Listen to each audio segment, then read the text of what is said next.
There's something happening in every partnership that most men sense but can't quite identify. You feel controlled but can't prove it. You sense influence but can't name it. You know something's off but can't pinpoint exactly what. Women have developed 6 mental strategies that operate below the level of conscious awareness. These aren't calculated schemes by evil masterminds. They're instinctual programs running automatically, inherited from millions of years of evolutionary programming. The woman using these strategies often doesn't even realize she's deploying them. But here's the reality that changes everything. These strategies only work on men who are psychologically vulnerable to them. Understanding how they operate is the first step to becoming immune. The first tactic is pullback and feelings-based distance. She becomes quiet, distant, and emotionally unavailable without explanation. One day everything's normal. The next day she's keeping to herself, giving short answers, seeming preoccupied. Your brain immediately goes into panic mode, wondering what you did wrong. You start reviewing recent conversations, trying to identify what changed. Did you forget something important, miss an anniversary, say something offensive? The confusion drives you to pursue her harder, apologize for things you didn't do, and modify your behavior to address problems you can't identify. This pullback isn't personal punishment. It's subconscious testing. Her biology is measuring your desperation levels and evaluating how much dominance she has over your feelings-based state. The more you chase during her pullback, the more you prove that your mental stability depends on her focus and validation. Women do this to keep you on your toes, ensuring you don't get too comfortable or start taking her for granted. It's a mental scare tactic designed to have you constantly thinking about her and panicking that you might be losing her. The pullback creates artificial scarcity that makes her focus feel more valuable when she eventually provides it again. The second tactic is mirroring and false compatibility. During the early partnership phase, she unconsciously adapts her personality, interests, and principles to match what she perceives you want in a significant other. She evaluates what you need emotionally and presents herself as the perfect match for those needs. She loves your music, shares your hobbies, agrees with your principles, and seems to want the same things from life.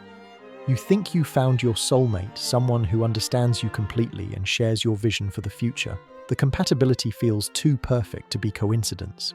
But this mirroring serves a specific instinctual function, securing attachment during the vulnerable bonding period. Once she's confident in your dedication, her authentic personality begins emerging. Suddenly, she's not as interested in your hobbies, doesn't share your enthusiasm for activities you once enjoyed together, and reveals different priorities and preferences. The problem isn't that she was lying. She was unconsciously adapting to maximize her appeal during the crucial dedication phase. Her biology programmed her to become whatever would secure your attachment, then allowed her real self to surface once that attachment was established. The third tactic is guilt deployment and responsibility transfer. She makes you responsible for her feelings-based state by expressing hurt, disappointment, or sadness in ways that imply your actions cause her distress. A woman knows there's heavy social pressure on men to ensure their woman is happy and well taken care of, and she unconsciously exploits this programming. When she's upset, you automatically assume you did something wrong and start working to fix the situation. She doesn't have to directly ask for changes in your behavior. Your natural protective instincts drive you to identify and eliminate whatever caused her feelings-based pain. This tactic is particularly effective because it uses your own principles against you. Your desire to be a good significant other becomes the mechanism through which she shapes your behavior. Each time you modify your actions to prevent her distress, you're being trained through guilt-based conditioning. The most insidious aspect is how this creates self-doubt about your own perceptions. You might notice signs that something's wrong in the partnership, but when you bring up concerns, she throws a tantrum, turns on the waterworks, or blames you for being insecure and controlling. You end up apologizing and questioning your own judgment, even when your instincts were correct. The fourth tactic is hot and cold feelings-based cycles. She alternates between periods of intense warmth and focus, followed by periods of distance and coldness. This creates intermittent reinforcement that makes her positive focus psychologically addictive. When she's hot, she showers you with warmth and focus, making you feel comfortable and attached. You feel valued, desired, and secure in the partnership. Then she suddenly becomes cold. Conversations become dry. Her demeanor gives off distant vibes, and she responds with short answers like, "I'm fine." "Okay." "Nothing." "Yeah, I'm busy." "Talk to you later." You don't realize it, but she's getting you hooked. Now you're sitting there like an addict, messaging and asking what's wrong, wanting to see her, buying gifts to try to fix whatever you think is happening. You're desperate to get her focus and warmth back to the previous level. This feelings-based roller coaster keeps you constantly focused on the partnership and continuously working to maintain her positive regard. The unpredictability of her warmth creates mental addiction because you never know when the next dose of validation will come. The fifth tactic is suggestion and indirect influence. Rather than making direct requests that might trigger resistance, she plants ideas in your mind through casual comments and stories. She conveniently mentions things she's seen and liked, tells stories about romantic gestures other men have made, or comments on things she's never experienced. "I saw this dress online that I loved," she might say. Or "Sarah's boyfriend surprised her with flowers yesterday. So sweet." Or "I've never had a man buy me anything like that." She's not directly telling you to do anything, but she's subconsciously putting actions into your head and influencing you to want to do these things for her. This indirect approach exploits the difference between how men and women typically communicate. Men usually say what they mean directly, while women often communicate through implication and suggestion. When she influences you through suggestion, it feels like you're choosing to do things that make her happy rather than being told what to do. The sixth tactic is lovebombing and feelings-based overwhelm. During the early partnership phase, she provides intense levels of warmth, focus, and validation that create powerful mental bonds. This isn't conscious influence. Her brain is genuinely flooded with chemicals that make her feel intense connection, which she expresses through overwhelming positive focus. The lovebombing progression typically follows a predictable pattern. Day 1, "You're so handsome." Day 2, "Oh my God, we have so much in common." Day 3, "I don't usually fall for someone this fast." Day 4, "I just feel like we're meant to be together." Day 5, "I love you." By the end of this process, you're falling hard, and she's got you exactly where her biology wanted you, fully invested and extremely vulnerable. But lovebombing serves a strategic instinctual function, creating feelings-based dependency that makes it difficult for you to leave, even when partnership dynamics become problematic later. The memory of intense early connection becomes the standard against which all future interactions are measured. When the love-bombing phase naturally ends and normal partnership dynamics resume, you interpret the reduction in intensity as evidence that something's wrong. This creates desperation to return to the early dynamic, giving her enormous power over your feelings-based state. Beyond these 6 primary strategies, there are additional influence patterns that operate through similar subconscious mechanisms. The sneaky guilt trip occurs when she agrees to something you suggest, then later expresses disappointment that it wasn't what she really wanted, even though she never told you her preference. She makes you feel guilty for not reading her mind while positioning herself as the accommodating significant other. Insulting or mean-spirited sarcasm disguised as humor serves to undermine your confidence while maintaining plausible deniability. If you express vulnerability about something you're self-conscious about, she might respond with a cutting comment disguised as a joke. If you react negatively, she can claim you can't take a joke, but the mental damage is already done.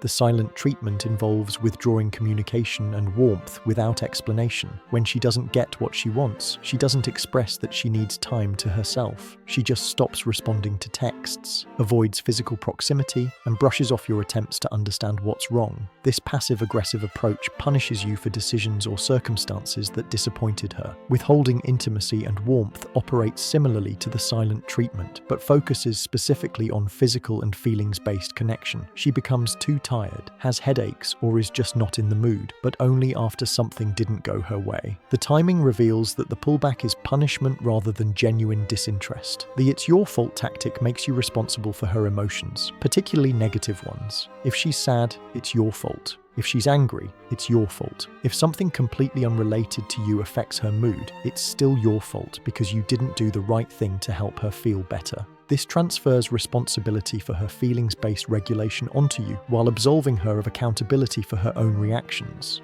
The never wrong pattern involves refusing to admit mistakes or apologize for anything.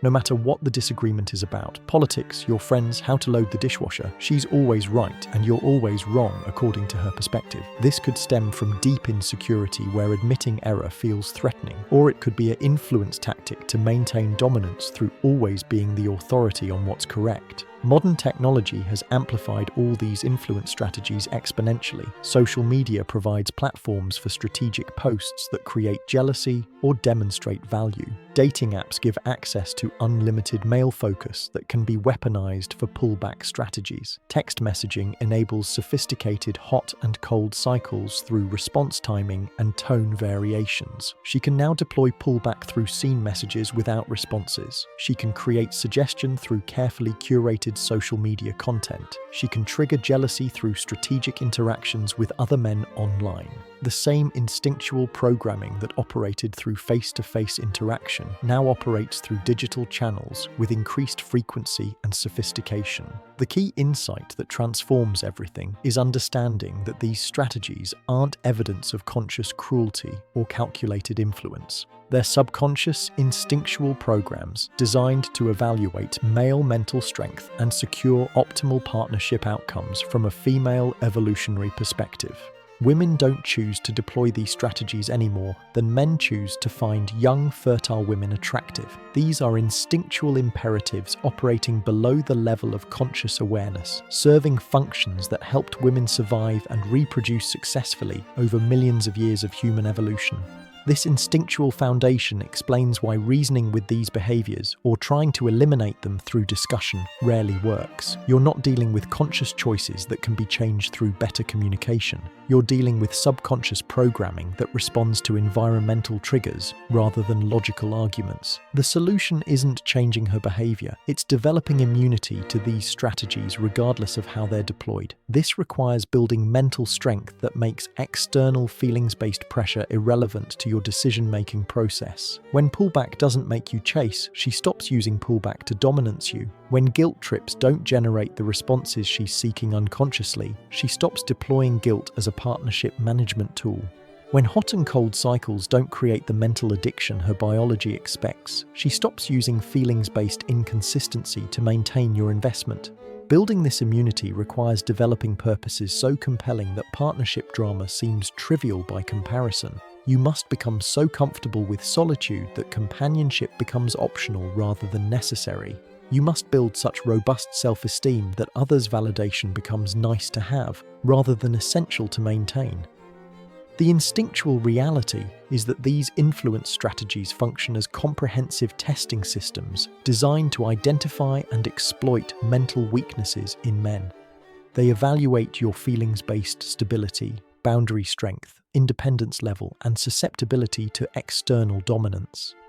The man who succumbs to these strategies proves he lacks the mental strength necessary for leadership and protection. The man who remains unaffected proves he possesses the mental fortitude that female biology recognizes as attractive and trustworthy. From this perspective, subconscious influence isn't an attack on your well-being. It's an evaluation of your character. She's not trying to hurt you. She's trying to determine whether you're strong enough to handle the mental challenges that come with long-term partnership responsibility. The cruel irony is that men who are most vulnerable to influence strategies are often those who care most about their relationships. Their genuine desire to make their partners happy becomes the weakness that influence strategies exploit most effectively. But caring about someone's happiness shouldn't require sacrificing your mental well-being. Love shouldn't demand surrender of independent judgment. Dedication shouldn't mean accepting treatment that undermines your self-respect. When you recognize these influence patterns, you face a choice in how to respond. The wrong approach is trying to make her conscious of what she's doing, hoping that awareness will eliminate the behaviors. Consciousness doesn't override biology, it just makes the programming more sophisticated. The right approach is developing such strong internal validation that external feelings-based pressure becomes powerless to influence your decisions. You must become immune to influence strategies while remaining capable of genuine love and connection. This transformation requires killing the part of yourself that seeks validation from others. You must develop mental sovereignty that allows you to engage with women from a position of strength rather than neediness. The woman who realizes her subconscious influence strategies don't work on you faces a mental crisis. Her biology has been using these strategies successfully throughout her life, and suddenly they're ineffective. This forces her to develop conscious partnership skills rather than relying on subconscious programming. Some women respond by escalating their influence strategies, becoming more dramatic and obvious in their dominance attempts. These women reveal themselves as poor partnership candidates who prioritize power over partnership. Other women respond by developing authentic communication skills and genuine appreciation for your strength. These women recognize that your immunity to influence makes you more valuable as a long-term significant other, not less.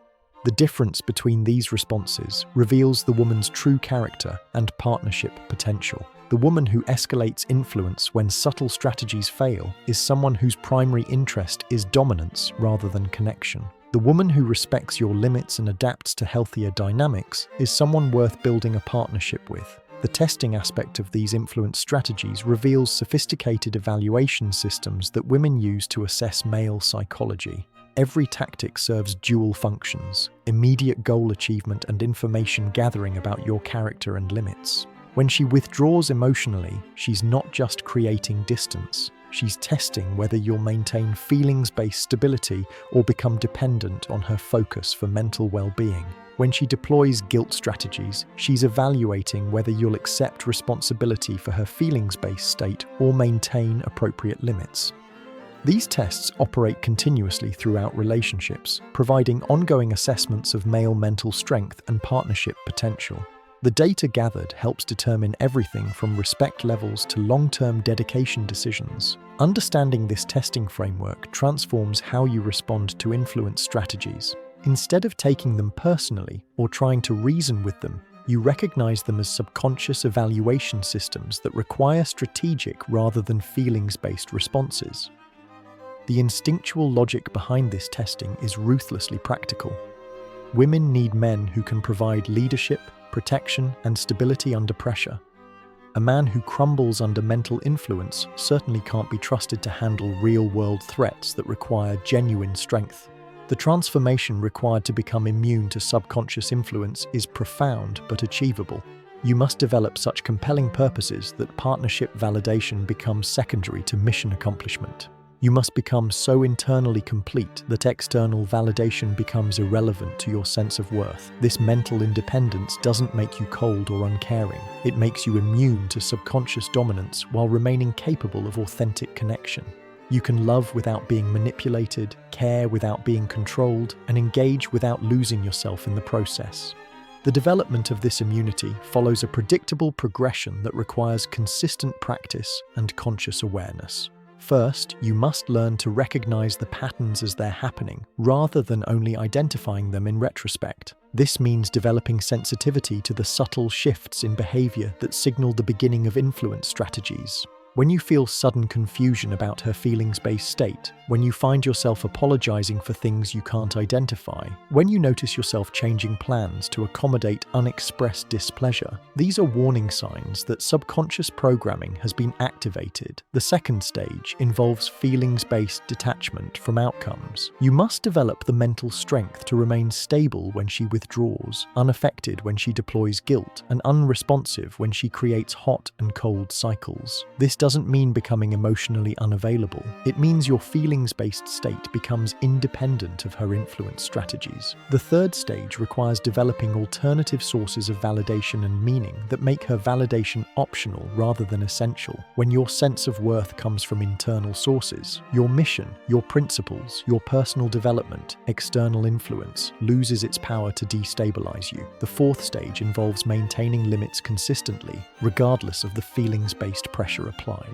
Every time you hold your ground when influence strategies are deployed, you're training her subconscious programming that these strategies don't work on you. Every time you cave to pressure, you're reinforcing that the strategies remain effective. The instinctual programming driving these influence strategies includes sophisticated contingency plans for different types of male psychology. Some men respond to subtle cues, others require more obvious provocations, and still others need dramatic escalation before they react. Her subconscious testing behavior is essentially a diagnostic process designed to determine which category you belong to. Understanding this diagnostic function helps explain why some women seem to create partnership drama from nowhere. They're not necessarily trying to sabotage the partnership. They're trying to understand how your mental system operates under stress. The drama serves as a stress test that reveals your feelings-based triggers, insecurity patterns, and dominance mechanisms. The most sophisticated women conduct these tests early in relationships to establish baseline measurements of your mental profile. They need to know whether you're easily manipulated, how much pressure you can handle before reacting, what types of threats activate your competitive instincts, and how you respond to various forms of feelings-based leverage. This information becomes crucial for long-term partnership management because it allows her subconscious programming to predict and influence your responses during future conflicts or negotiations.